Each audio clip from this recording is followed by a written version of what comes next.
Hai, saya Dietitian Nana dan pada hari ini saya akan kongsikan kepada anda berkenaan topik obesiti.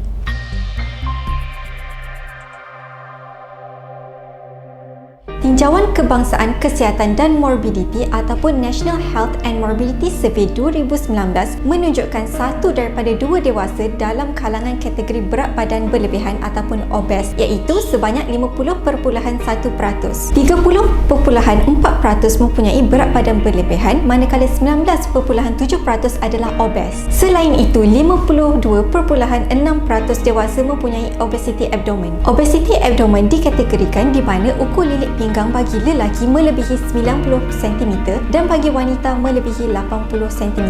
Trend berat badan berlebihan, obesiti dan abdomen obesiti terus meningkat berbanding dapatan tinjauan NHMS 2011. Obesiti adalah satu keadaan yang kompleks di mana seseorang individu itu mempunyai lemak yang berlebihan. Ia adalah penyakit kronik yang memerlukan rawatan susulan yang berpanjangan, terapi dan juga perhatian yang wajar oleh pengamal perubatan. Obesiti boleh diukur menggunakan BMI ataupun Body Mass Index atau kita panggil Indeks Jisim Badan. Sepanjang bekerja dari rumah berikutan pandemik wabak COVID-19, bukan sahaja golongan wanita, malah lelaki juga turut terkesan dengan penambahan berat badan. Mana taknya pergerakan di rumah yang sangat terhad, mudah akses kepada makanan kerana hanya beberapa langkah sahaja dapur daripada tempat makan, kurang aktiviti fizikal serta kerap memesan makanan kerana semuanya berada di hujung jari. Itu adalah antara alasan kenaikan berat badan. Antara faktor berat badan berlebihan ataupun obesiti termasuklah umur. Peningkatan umur menyebabkan kadar metabolisme turun. Oleh itu, kenaikan berat badan akan ketara walaupun tiada sebarang penambahan dan penukaran di dalam tabiat pemakanan dalam aspek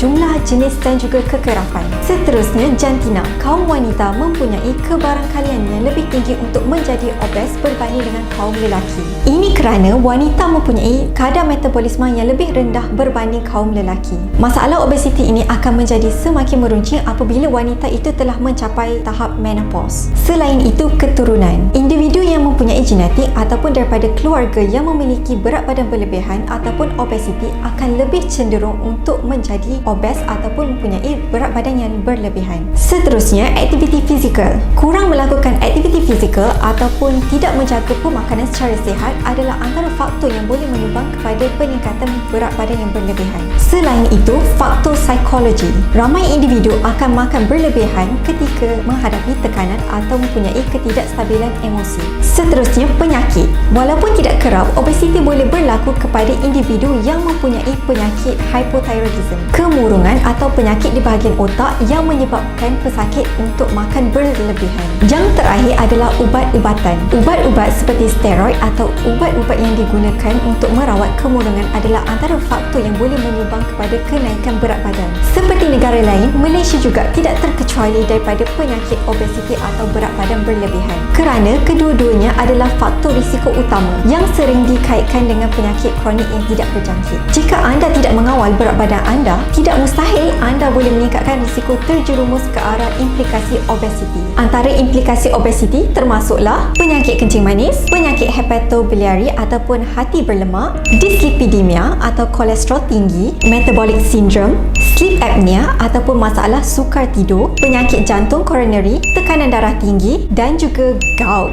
Jadi, jaga pemakanan dan tingkatkan aktiviti fizikal untuk mengelakkan obesiti.